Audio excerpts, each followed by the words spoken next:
যুগে যুগে নৃশংস খুনের ঘটনা নেহায়েত কম নয়। কিছু কিছু গল্প পুরো সিনেমাকেও হার মানায়। কিছু ডেস্টিনি পত্রিকার ওয়েবসাইট থেকে এবং আরও বিভিন্ন জায়গা থেকে সংগ্রহ করা হয়েছে এই তথ্যগুলো।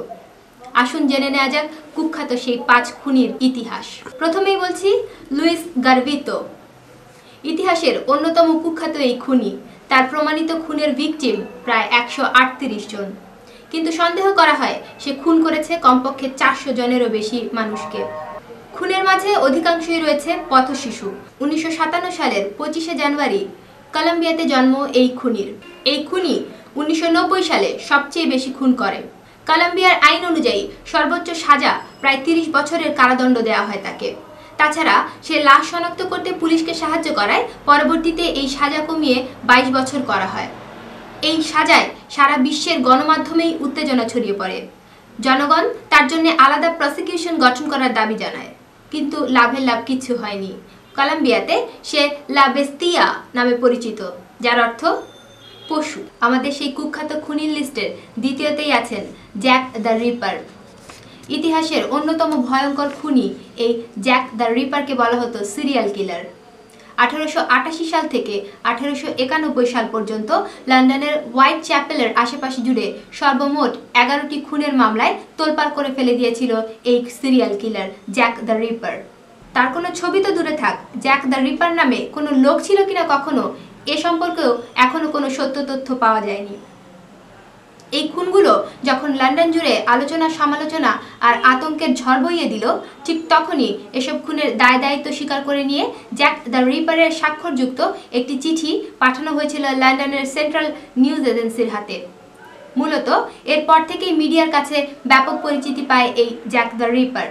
তৃতীয় স্থান অধিকার করে নিয়েছে পেদ্রো লোপেজ, আরেক ভয়াবহ খুনি, ইতিহাসের সিরিয়াল কিলার পেদ্রো লোপেজ। সে জন্মগ্রহণ করেছিল 8ই অক্টোবর 1948 সালে। তার প্রকৃত খুনের হিসেব আজও পর্যন্ত পাওয়া যায়নি। ধারণা করা হয় সে 110 থেকে 300টি পর্যন্ত খুন করেছিল। সে সর্বপ্রথম মিডিয়াতে আলোচিত হয় 1980 সালের 9ই মার্চে। তার বিরুদ্ধে প্রচুর ধর্ষণের অভিযোগ আনা হয়। তার সঠিক হিসেব আজও অজানা। অনেকের মতে সে ধর্ষণের পর ভিকটিমকে জবাই করে হত্যা করত, তারপর রক্ত দিয়ে হাত ধুয়ে নিত।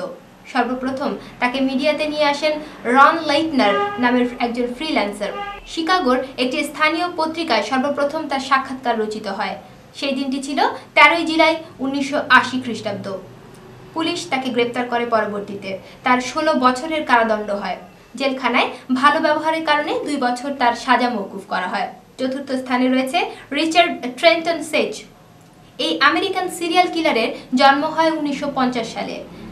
হত্যাকাণ্ডের কারণে তার ডাকনাম ছিল ভ্যাম্পায়ার অফ স্ক্রেরামেন্টো। তার প্রথম শিকার 51 বছর বয়সী ইঞ্জিনিয়ার এমব্রোস গ্রিফিন। তার দ্বিতীয় শিকার টেরেসা ওয়েলিন ছিলেন অন্তঃসত্ত্বা। তাকে হত্যার পর তার রক্ত দিয়ে গোসল করেন এই ইতিহাসের রিচার্ড ট্রেন্টন সেজ নামের ভয়াবহ খুনি। 1980 সালের 8ই মে বিচারে গ্যাস চেম্বারে মৃত্যুদণ্ড দান করা হয় এই খুনিকে। কারাগারে অপেক্ষাকালীন সময়ে 1980 সালের 26শে ডিসেম্বর সেলে তার মৃতদেহ পাওয়া যায়। ধারণা করা হয় প্রিজন ডাক্তারের প্রদত্ত ওষুধের অতিরিক্ত সেবনে তিনি আত্মহত্যা করেন। পঞ্চম স্থানে রয়েছে জেফ্রি ডামার, ইতিহাসের সবচেয়ে নৃশংস খুনি। জন্ম 1960 সালে। ডামার শিকারকে জোরপূর্বক সমকামিতায় বাধ্য করা সহ তাদের বিভিন্ন অঙ্গ প্রত্যঙ্গের বিচ্ছিন্ন করে সেই মাংস ভক্ষণ করতেন।